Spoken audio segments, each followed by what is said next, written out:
schedule. I know days can get crazy. So welcome again. If you're just coming in from the waiting room, I am Tanya Hitchman, Director of Community Programs at ALS Texas.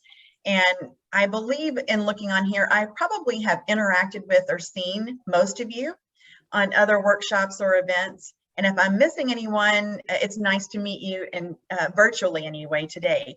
We are so excited. We have offered so many new things to our ALS community in the last year and a half, 2 years. We are continually building on supporting those living with ALS and their family members, from our Navigating ALS series that we've launched that is just incredible, to events such as this that are kind of outside the box of what we've done before, but so valuable. We were very honored to have Two Taste Culinary Nutrition and all of their team join us earlier in the summer. Actually, I believe it was May when we had y'all here. Had a fantastic turnout. We got a lot of wonderful recipes, tips and tricks that I know personally I've used here at home, and I bet you'll find some today too. But we invited them back. They are amazing. I have known these ladies for quite some time, but they get better and better. And what's even better than that is they're so committed to community. Every single thing that these ladies do is about supporting the community, giving back to the community, and taking an interest. For those of you that didn't join the last demo, I want to share with you that in preparing for these cooking demonstrations, this team shadowed our multidisciplinary clinic, Texas Neurology, and talked to all of the team there, talked to the dietitian, talked to families to find out what their needs were. And that was on their own time, y'all. They just did that to know what our community needs. So I'm really happy to introduce this team. Again, we're recording today. There will be a few handouts that I'll pull up on the screen that you'll get in a follow-up email. So don't worry, you don't have to try to remember it all. You'll get this along with the recording. For today's presentation, you're probably going to have the best experience by having your view on the active speaker view on the grid, but you choose your layout however works best for you. And don't forget to use the chat box. Everyone here loves to hear questions and learn from each other. So use that chat box, use your reactions if you see or hear something. And I am going to now turn it over to Kelsey Anderson and let her kick this off and introduce her team. Kelsey? Awesome. Thank you so much, Tanya, for that wonderful introduction. We are so honored to be back. We're thrilled that you've decided to join us today. Welcome back to those of you who joined us for our Cinco de Mayo presentation, and welcome to those of you who are new to any of our presentations. We're so happy to have you. And as Tanya said, we are Two Tastes. We are a culinary nutrition consulting company. We are a team of registered dietitians, and all of us are either chefs or certified culinary medicine specialists. So on our staff, we have Chef V and Chef Lindsay, who are our co-founders. They are both dietitians and chefs. Present today, we have Lexi, who will be doing our cooking demonstration. She is a registered dietitian and a certified culinary medicine specialist. And my name is Kelsey. I'm a chef and a registered dietitian, and I am Two Tastes clinical nutrition consultant. So my main role, my main job is I work in the inpatient setting in hospitals. I also work in long-term care facilities. I'm a member of the medical team, and my role is to make sure that my patients are meeting their nutrition needs. So for Two Tastes, I serve as the clinical nutrition expert and consultant for our team members. So at Two Tastes, we believe the best way to take control of your health is through cooking. Our goal of this presentation is just a little bit easier for you as caregivers to take care of your loved one living with ALS and yourself. So as Tanya said, we have recipe cards and nutrition handouts available. They will be emailed to you in a follow-up email, and you can follow along during our presentation. So before our cooking demonstration, I'd like to lead you in a brief nutrition lesson. If you joined us for our Cinco de Mayo presentation, some of this information will be familiar to you. So it'll be a brief review. And Tanya, if you want to go ahead and pull that handout up so they can follow along with us. I did want to preface this by saying that you always want to speak with your doctor or your providers and your dietitian in order to determine your exact calorie and nutrient needs for your patient, or excuse me, for your ALS living, your loved one living with ALS, and for yourself. So we always want to focus on consuming fiber-rich carbohydrates, healthy fats, and lean proteins to promote satiety and energy for both you and your loved one. So we will discuss these in more detail, and you can see examples provided in the handouts. So do we have that pulled up, Tanya?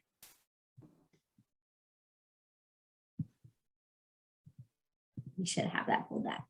Okay. So differences between Kelsey, can you not see it on the screen right now? Let me see. So I have a dual screen pulled up right now. For those of you that are watching, can you see what I'm sharing on my desktop right now? No? No. Let me try it again. Kelsey, if you want to kind of continue the conversation, okay. I will try to pull that up a different way. Okay, perfect. So again, we want to focus on those fiber-containing carbohydrates, healthy fats, and lean proteins for both you and your loved one living with ALS. Again, we'll discuss these in more detail once Tanya gets the handout pulled up.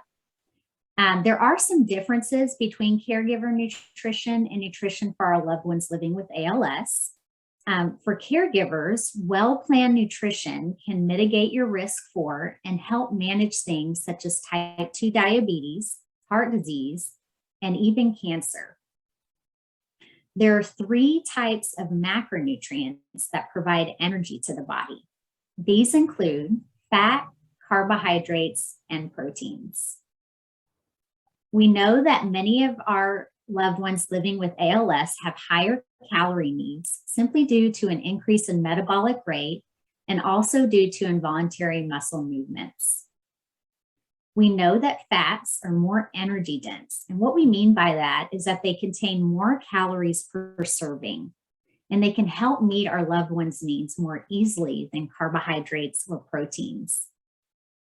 Examples of high-fat foods include butter, cheese, cream cheese, eggs, heavy cream, olive oil, avocados, and even ice cream. So as you can see, that middle column on that handout that she's pulled up is our fats macronutrients, or sometimes referred to as macros. Protein is another type of macronutrient. It's important for maintaining muscle mass and for other essential body functions. Examples of protein foods include Greek yogurt, beans, nuts, nut butters, tofu, eggs, fish, chicken, and meat. And lastly, our third macro is carbohydrates, which are important because they provide fiber, vitamins, and minerals. Carbohydrate-containing foods include whole grains, fruits, vegetables, and beans. And you may have noticed that beans was listed under proteins, and that's because some foods contain mixed macronutrients. For a more in-depth nutrition overview, you can reference this handout that will be emailed to you. And just for the sake of time, we're going to go ahead and move on to the cooking demonstration. Before that, I do want to say, caregivers often feel that there is not enough time in the day to get everything done that they need to, which often means that nutrition can go to the back burner. Eating nourishing meals can provide you with essential nutrients and energy. Today, we are going to focus on meal prep-friendly recipes so that you can have nourishing, satisfying, and delicious meals readily available for both you and your loved one living with ALS. And again, as Tanya said, feel free to reach out to us in the chat portion of the Zoom meeting and ask questions, give us some comments. We are definitely encourage you to do that. And at this time, I'd like to go ahead and turn over the presentation to Lexi, who will be doing the cooking demonstration. Take it away, Lexi. All right. Thank you so much, Kelsey. for doing that brief nutrition overview. And I will be demonstrating a lot of those ingredients and foods and food groups throughout our demonstration today. So what I'd like to demonstrate today in today's cooking demo is that, you know, we know that cooking can be a time-consuming and energy-intensive process, but we want to help maximize your efficiency in the kitchen. So we chose recipes that can be adapted for both higher and lower energy needs so that both you, the caregiver, and your loved one living with ALS can meet both of your unique nutritional needs. So we are going to focus on a day of meal prep. So I know that the word meal prep can be a little overwhelming at times, but hopefully what we'll demonstrate today is that we can prepare a couple of recipes in advance so that you can have an easy go-to meal throughout the week, or even for weeks or months to come when you store it in your freezer. So we are going to be doing a day of meal prep. So we're going to be doing a breakfast recipe, a lunch or dinner recipe, and a snack or lunch recipe, depending on what time of day you eat it. So we are going to be making a pancakes-based recipe, a smoothie-based recipe, and then a sweet potato black bean chili. What's great about these recipes is that they can all be texture and calorie modified, again, to meet both yours and your loved one living with ALS's nutritional needs. So in terms of texture modification, we really highly encourage you to work with your SLP, your speech language pathologist, to determine what texture needs are going to be appropriate for that loved one. And there are a bunch of foods or liquids that can be added or substituted in order to meet those texture needs. And if you have questions about those, you can ask those in the chat, and Kelsey can type those out for you, but my hands won't reach my keyboard and I'm going to be chopping away. So we are going to get started with our dinner recipe first, just because this one takes the longest to cook. So while it's simmering, we can be working on the other recipes. So we're going to be making a sweet potato black bean chili. I know it's technically still summer, and I'm sure it's super hot in Texas. It's hot here too in Idaho, but it's so flavorful, and you could really make it in the summer and have it ready for fall because it is a freezer friendly recipe, or you can just enjoy it in the summer anyway because it's still delicious and still nutrient dense. One thing I'll add too is that this recipe can also be made in a slow cooker or an Instant Pot. So if you don't want to be standing over your stove, you can just toss all the ingredients in one of those two contraptions, and we have more recipe details for adapting that on the recipe card and also on our website.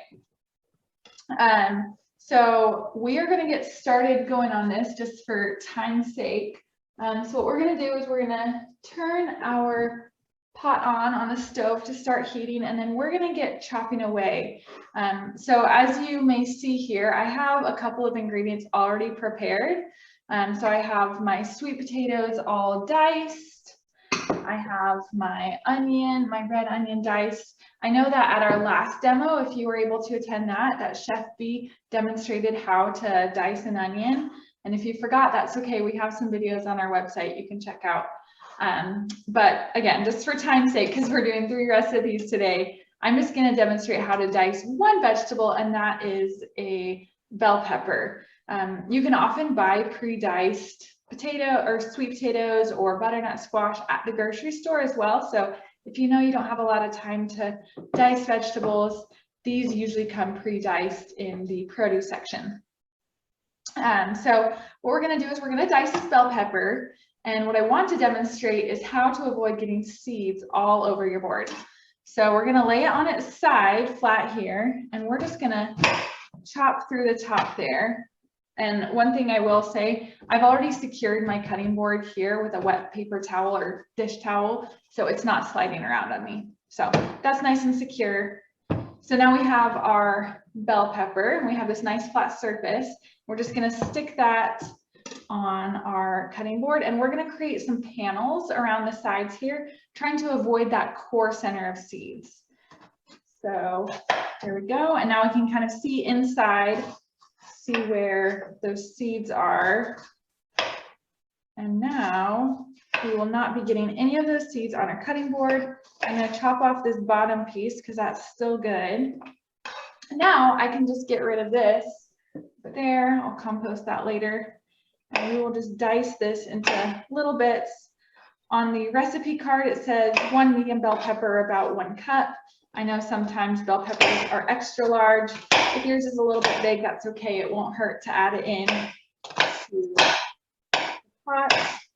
I'm going to use the back of my knife to scrape that away. Keep our knife blade nice and sharp. And you'll notice that this hand is kind of in this claw position so that I protect my fingers and don't slice those off as I'm working down my bell pepper. So I'm just gonna keep slicing away.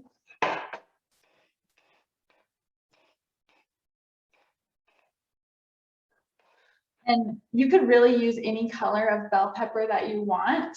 I know the green ones tend to be less expensive, so that's a nice option. But the red ones tend to be sweeter, but we like to save those sweeter ones for if we're eating them raw or just very lightly roasted. Whereas the green, they add pretty good flavor to something like a chili or a soup. And I'm going to chop around this stem end because there's still lots of good bell pepper here. Now we have our bell pepper all sliced, and I hope that you can see all of the beautiful colors that we are about to add to this chili. We've got the orange, green, purple, we'll have red, black, and brown, all going into this pot of chili. So my pot is starting to heat up here. I'm going to add 2 tablespoons of extra virgin olive oil. And oops, you can hear my pot's a little too hot. It's sizzling really loudly. In cooking, we like to use an acronym called the 3 F's, which are fire, fat, food. Got to make sure I get those in order. And that will ensure the most flavor development. So fire means heating your pan, fat, adding your oil, and then the food. And that will help our vegetables get nice and brown and caramelized and flavorful. So it looks like my oil is shimmering and ready to go. So we are going to add our bell pepper in there. And we are going to add along with that these sweet potatoes that contain that fiber and complex carbohydrates that Kelsey was talking about. They also have lots of vitamins and minerals, and they also contain some phytochemicals, and we can tell that because of their natural plant colors. So all of the different natural colors we see in foods, orange, red, purple, yellow, green, those all indicate that they contain phytonutrients, which can help our bodies fight certain diseases and just promote overall health. While these are cooking down, one thing I'll say is that this is a great recipe that you can make at the beginning of the week, especially because it makes a really big batch.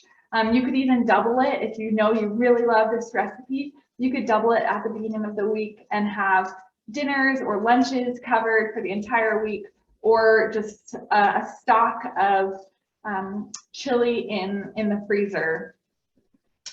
So it's great for doing that. While those are cooking down, I'm going to show you how to mince some garlic.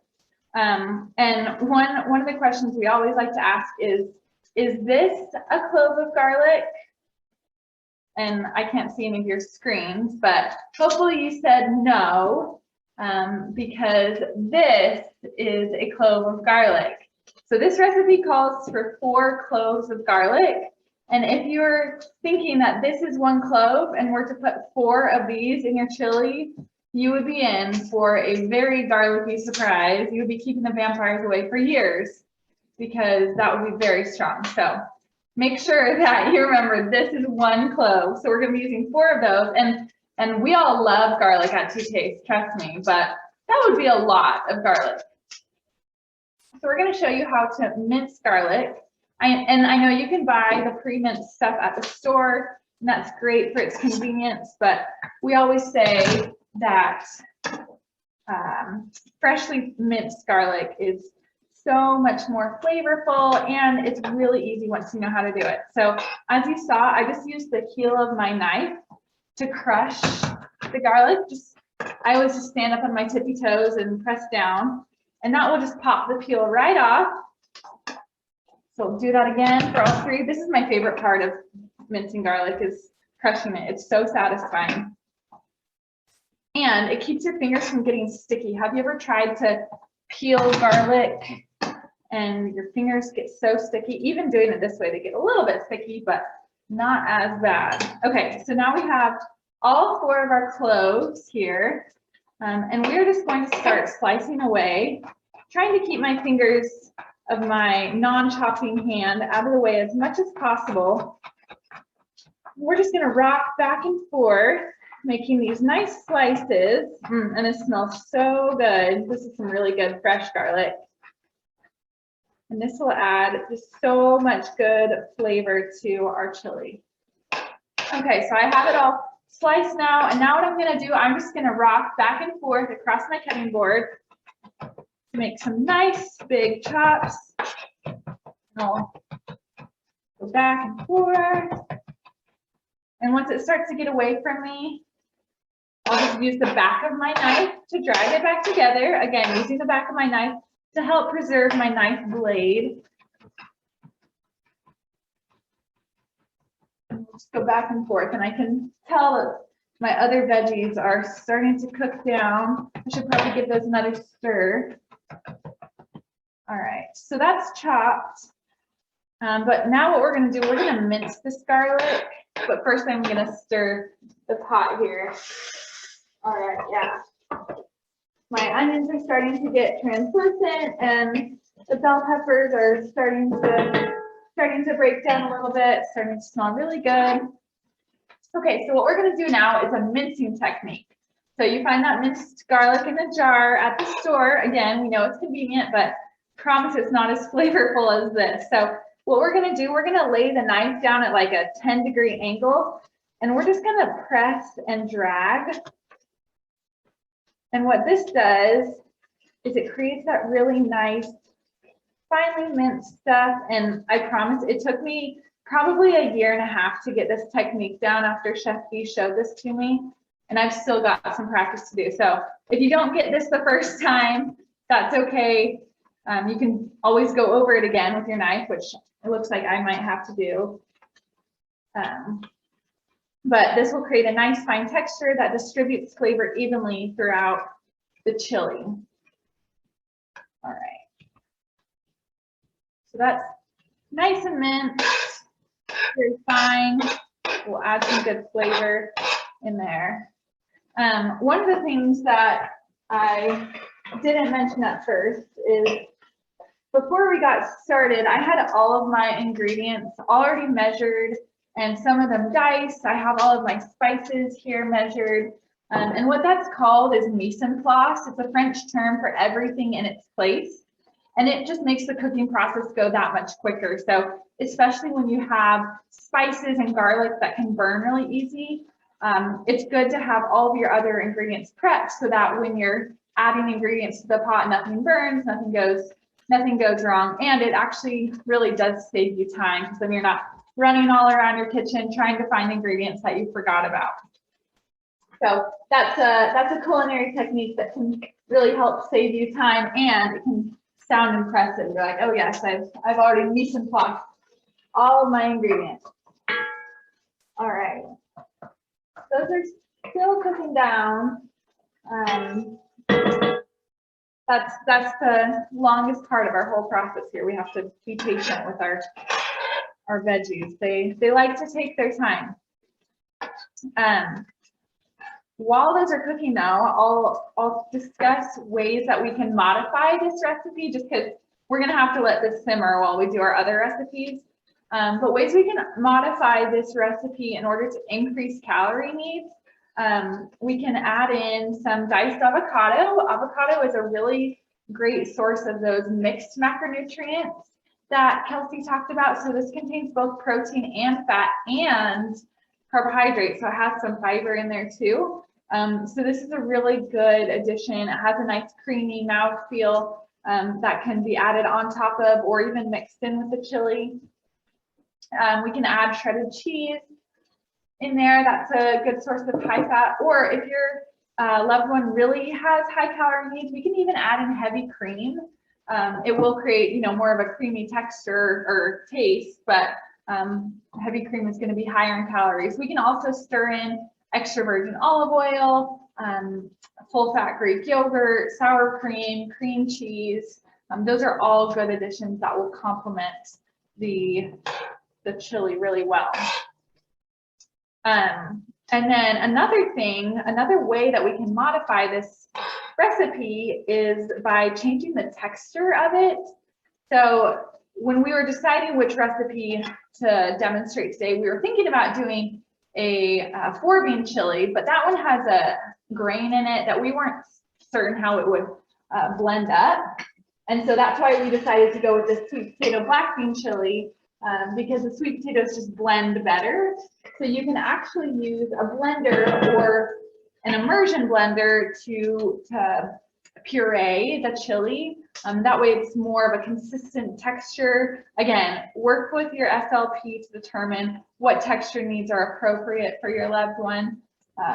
But what you can do is very easily thin or thicken or puree this recipe. And you can puree it with the additional calories in there, or you can add those at the time of serving. What I will say is that this cheese sometimes doesn't puree super well. So if you're going to add that, or if you want to add any cheese, we recommend using queso instead, just because it has a smoother texture. And you can calorie modify or texture modify either at the time of preparation. So right now after you were finished, you could do that, or you could do it at the time of service. So if you're not sure, you know, the serving size that you or your loved one will need, you can wait until that day to serve it. Just be sure that if you do modify at this point, that you separate yours and your loved ones so that you don't mix those up and you can both get the nutrients that you each need. Okay, so I think these onions and bell peppers are cooked down enough. Now I'm going to add in my minced garlic here. And I think we talked about this the last time. We need to smell-o-vision because my kitchen is smelling so good. All right, and I just added in all of my spices here. And if you have the recipe card, or if you're looking at the recipe card, you might notice there are a couple of ingredients in this chili that you wouldn't always expect. So in that spice blend, I added cocoa powder and cinnamon, which might sound kind of strange, but it adds such good flavor, just this complexity and richness, and oh my gosh, it smells so good in here.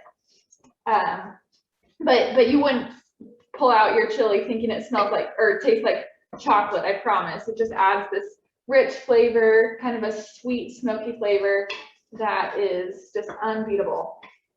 All right, so those are all lightly toasted. We don't want to overcook our spices, otherwise they'll burn and turn bitter, and not what we're going for. So those are nice and toasted. We're just going to add our crushed tomatoes. And you can use fire roasted. If you can't find fire roasted, I couldn't. Plain tomatoes are just fine. They'll taste great. Set that aside, and then we're going to add 2 cans of beans.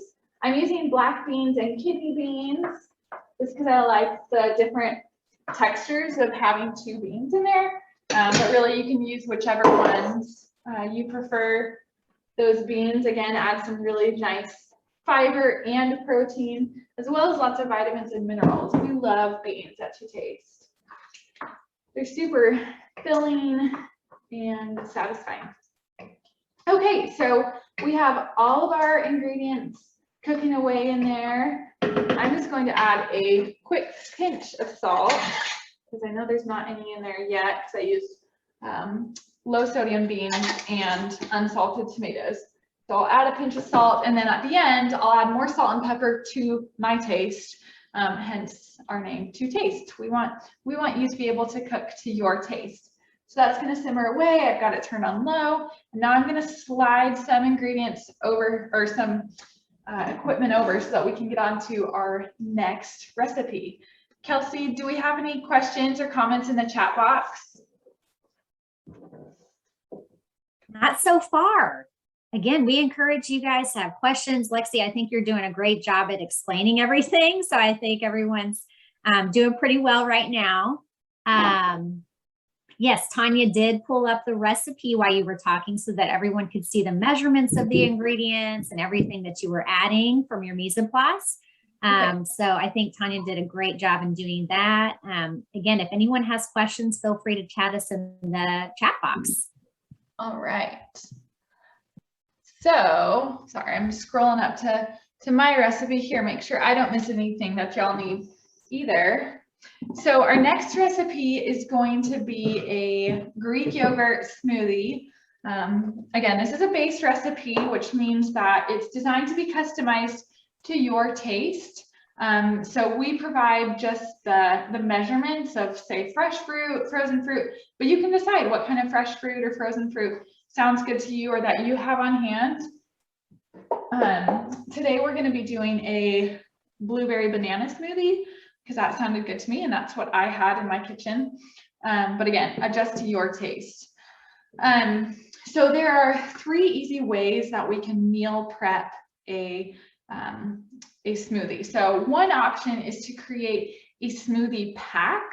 So these are great to have in your freezer so that on busy mornings you can just toss all the ingredients in your blender and then blend away, just adding the liquid in the morning. So you would add the fresh fruit, the frozen fruit, the greens, the yogurt, and the ice all in one freezer bag.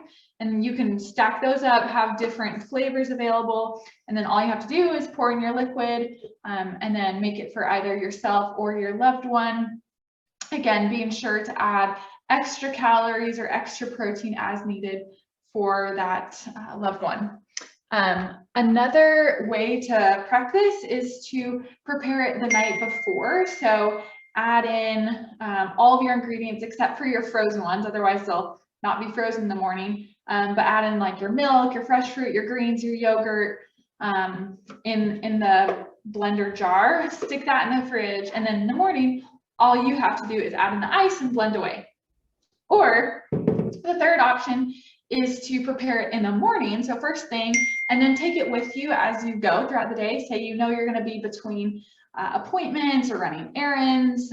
You can blend it in the morning and have it in a container, preferably something insulated so it stays cool, and then have that for your lunch or a snack later in the day. But I'm going to demonstrate how to start the base, and then we're going to pour out half for the caregiver, and then we're going to make the other half a little bit higher calorie for that loved one living with ALS. Again, adjust to yours or your loved one's calorie needs, just according to what is recommended by either their dietitian or physician. So this is a Greek yogurt smoothie based recipe. So I have some just plain non-fat Greek yogurt here for the base. So we're going to add in a half cup of that. And we recommend plain because usually food manufacturers, they don't know how much sweetness you like or you need. So if you do like it a little bit more sweet, that's fine. You can add honey or agave or maple syrup to your taste. But they just tend to over-sweeten. Okay, so now we're going to add in a banana. So that's our 1 cup of fresh fruit. And also, just so y'all know, I washed my hands before this demo. But now that I just thought about it, that banana is probably going to taste like garlic because I was just chopping garlic. So hopefully it's not too bad. Now we have 1 cup of frozen blueberries. They're a little bit thawed because they've been sitting out for a minute. That's okay. And then a couple ice cubes. And then we're going to add in a cup of spinach. And if you're kind of turned off by the idea of putting spinach in a smoothie, I promise you cannot even taste it. It blends so well. And it's just a really easy way to get into the more nutrients, more phytochemicals, more fiber, vitamins and minerals. And then I'm going to add in a half a cup of milk or a milk alternative, just some kind of liquid.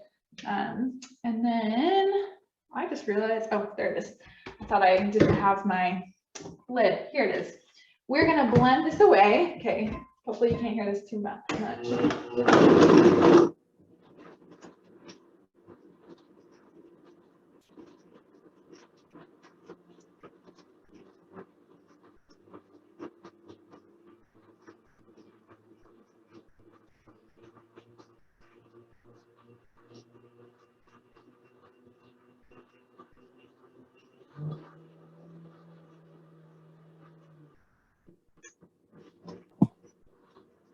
Lexi, is it possible to add other greens like kale or beet greens or chard to your smoothies? Say that again. I said, is it possible to add other greens instead of spinach, like kale or beet greens? Yes, yes.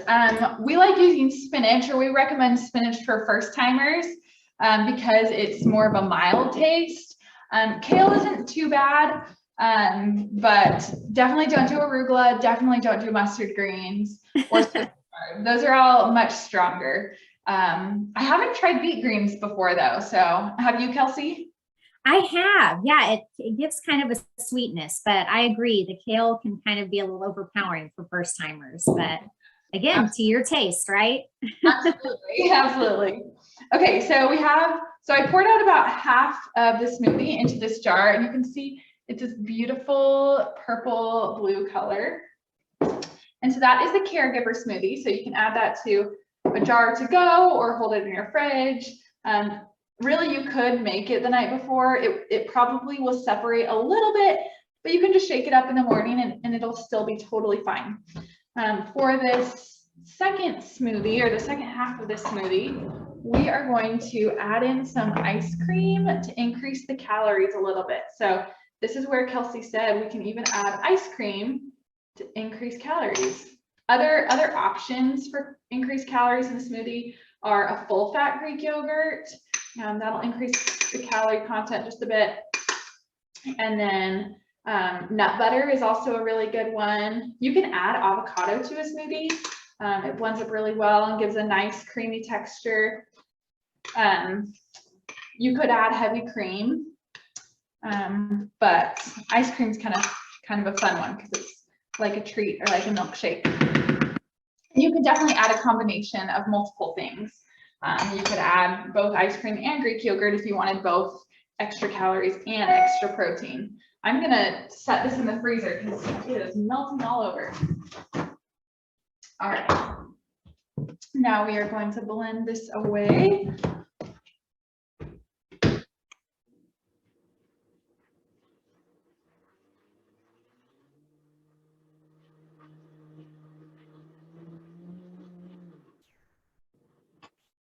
All right, so there you can see how simple it is to increase or to make, and that one has more volume in it. Maybe I didn't divide that exactly in half.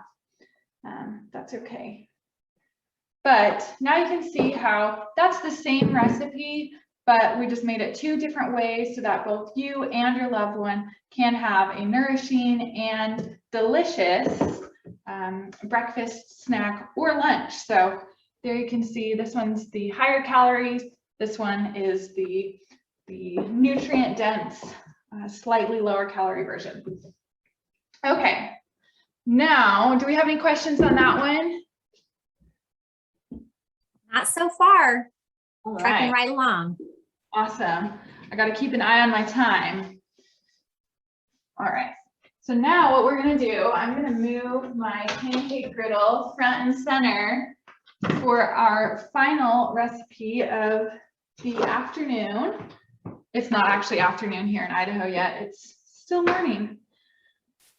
And make sure that this turns on. This is this griddle's maiden voyage. So hopefully it wants to turn on for me. I think that's all I have to do. So this, oh yep, it's already heating up because my butter is melting. Okay, so we are going to make our pancake base recipe. And again, this is a base recipe, so it's designed to be customized to your taste. And I'm going to show a couple of fun ways to both calorie and texture modify this pancake base recipe. I had a lot of fun testing this one. So first we're going to make our pancake mix. And when we're making pancakes, we want to be sure that we don't make them dense. We want nice, light, fluffy pancakes, which is why I fluff my flour in the bag before I spoon it into the measuring cup. And I'm spooning the flour in here and not just dipping the measuring cup right inside, because that creates dense pancakes. That's 1 cup of flour, and this is a whole wheat pastry flour. You can also use a white whole wheat flour. We prefer the taste and texture of either the whole wheat pastry flour or a white whole wheat flour. It's just a little bit lighter than a regular whole wheat flour. We recommend the whole wheat because it's going to have more fiber that Kelsey talked about.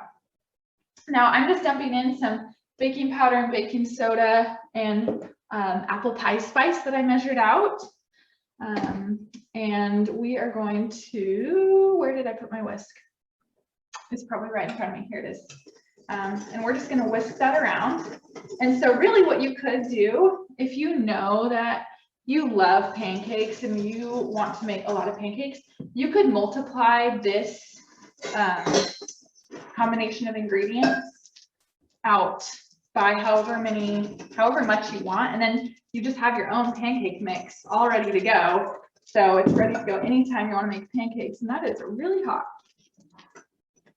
So these are our dry ingredients. We're going to set those aside because we are going to measure out our wet ingredients, or our liquid ingredients. And the reason we do this is that by mixing the liquid and dry ingredients separately, we can prevent overmixing, and overmixing creates tough pancakes, which is not what we are going for.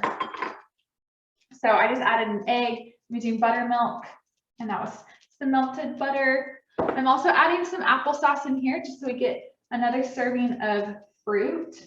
Again, because this is a base recipe, you can use whichever fruit or vegetable puree that you prefer.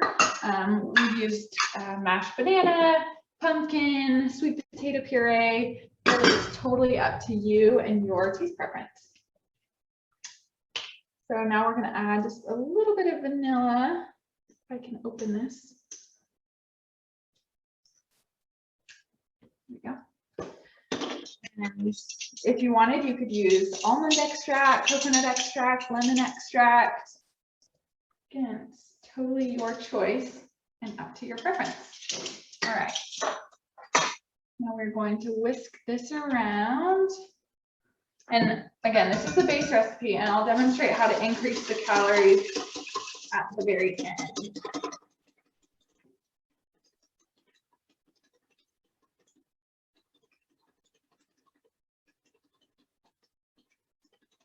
All right, that's nice and whisked.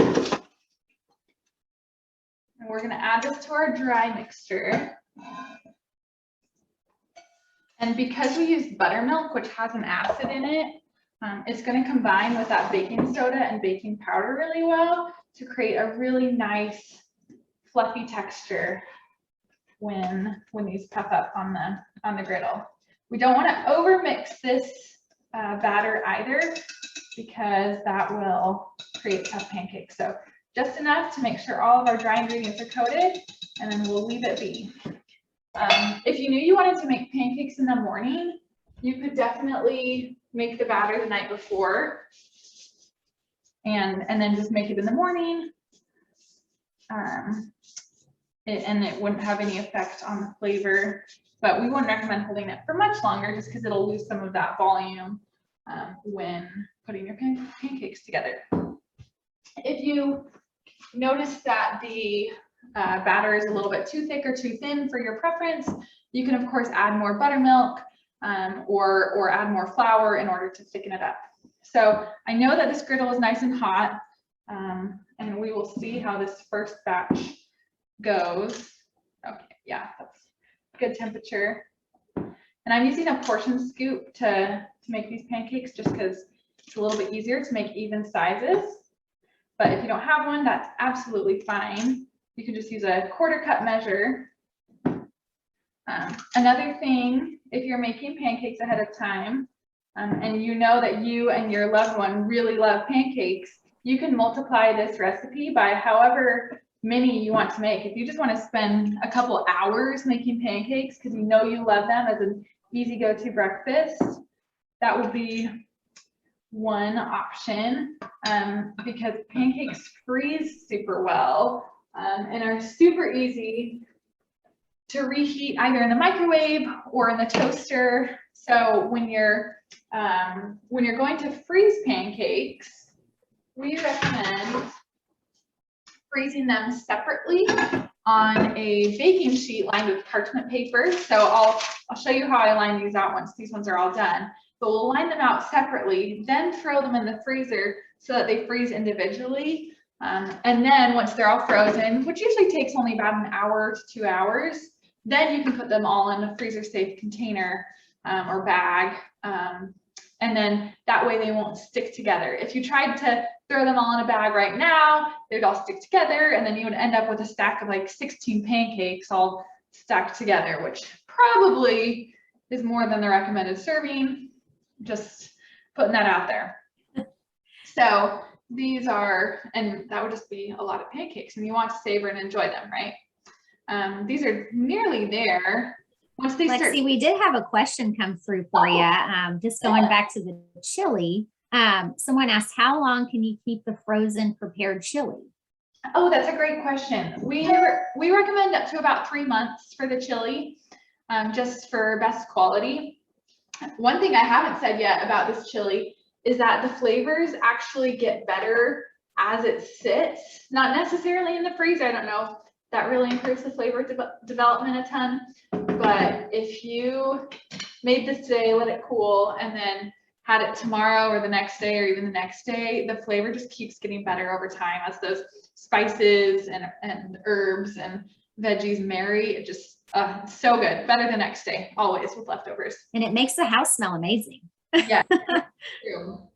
But my house is gonna smell like a weird combination of pancakes. I'm really getting some serious fall energy here.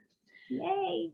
If you were going to add fruit to the pancakes, where would you add that? What step? Yeah, that's a great question, and you said that just as I was thinking about it. I have these diced apples here. And I just soak them in a little bit of water and lemon juice to keep them from going brown.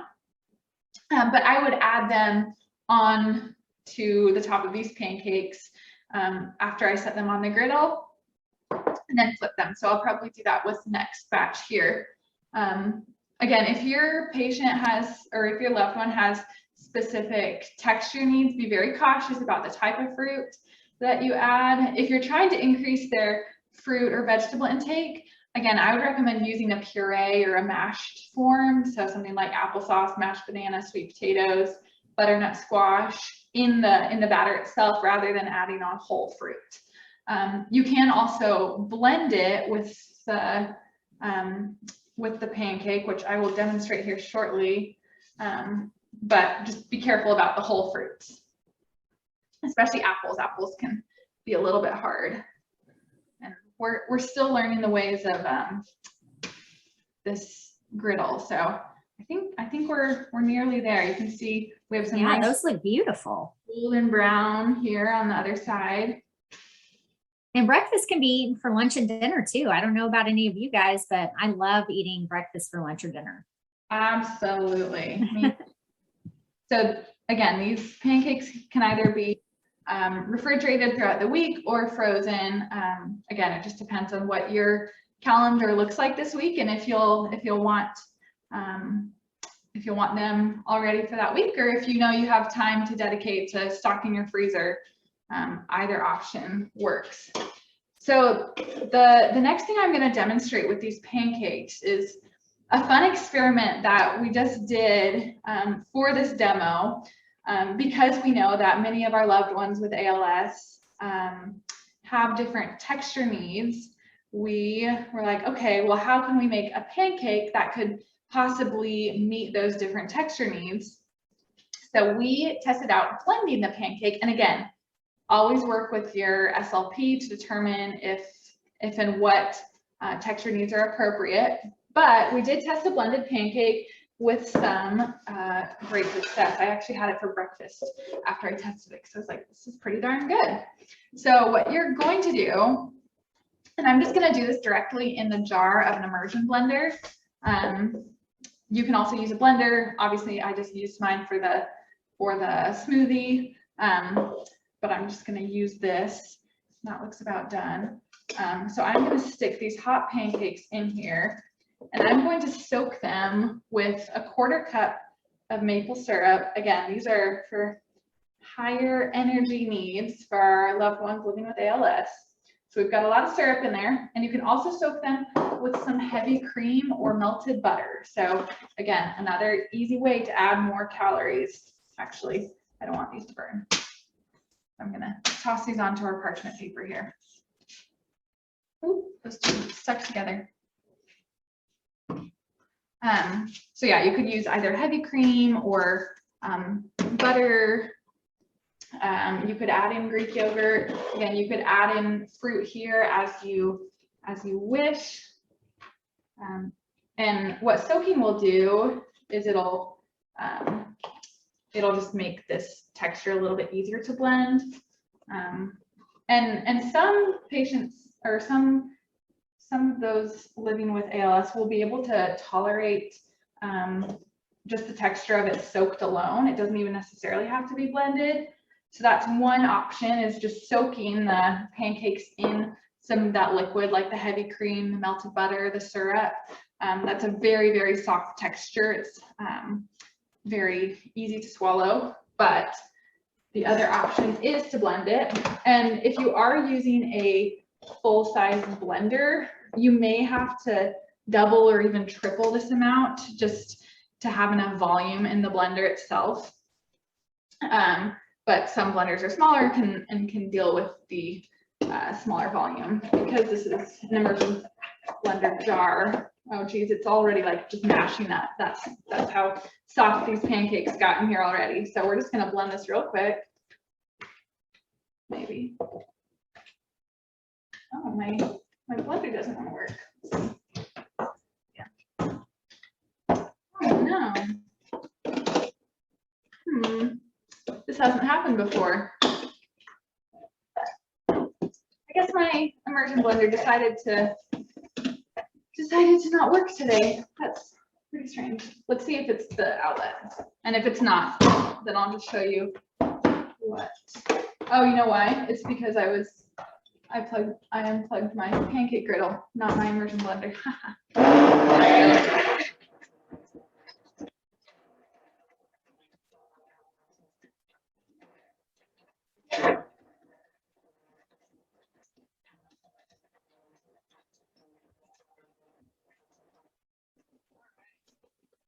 So it's really as easy as that. And you can add milk or more cream or more maple syrup as needed in order to modify this texture. And it will thicken as it cools. So keep that in mind as well. But I'll kind of demonstrate. So can y'all see that? Kind of. So this is the texture of what it is. So kind of thick. So you could thin it out with some more cream or milk. If you are using this method, we definitely recommend doing it at the time of preparation. It won't freeze and hold super well like this. So if you're going to freeze the pancakes, freeze them like this first, and then when you're ready to blend them, reheat them in the microwave, and then blend with the other ingredients as needed. If you're going to blend it, we don't recommend toasting it to reheat it, as that will create kind of a crunchy texture and that just won't blend as well. So there we have our blended pancakes. Again, so many different ways to modify this for texture, energy, protein needs, flavor preferences. You can add different spices, and different fruits. But let's see, I know we've got just a few more minutes, but this chili should just about be done. And I'll scoop some of that up to show y'all as well. Again, it smells so good, and there are so many ways we can adjust this one to meet both yours and your loved one living with ALS's needs, both for energy and texture. This is what this looks like. I'll add on a little bit of cheese just for presentation. Again, you could add on some avocado, a scoop of Greek yogurt. I don't want to spill it on my pancakes here, but hopefully y'all can see that. It smells so good. I wish I could share it with y'all, but hopefully you can use those recipe cards and make it to your taste. We would love to see or hear if you make any of these recipes, and if so, how they turn out for you. So that's all we have. If there are any more questions, I'm happy to answer those. I'm sure Kelsey is as well. If not though, thank you all so much for being here. It's always such a privilege and an opportunity to demonstrate these recipes for y'all. Yeah, so as Lexi said, we hope that you enjoyed today's cooking demo. I know I did. I'm super hungry, ready for lunch now. Like you said, I wish we had smell-o-vision. And I hope you learned some new culinary nutrition strategies that you can use to promote both yours and your loved one's health. We hope that you can walk away with more confidence to meal prep for success. Remember to always speak with a qualified health professional who will know your specific conditions, your needs, your medications and resources before making any major lifestyle changes. Again, if you have questions, let us know. We have just a few more minutes, so we're happy to take questions or comments. Thank you, Lexi, and thank you, Kelsey. Yeah, y'all put any questions you have in there. I feel like I could smell that chili for sure. I could smell all the garlic and the bell pepper and everything.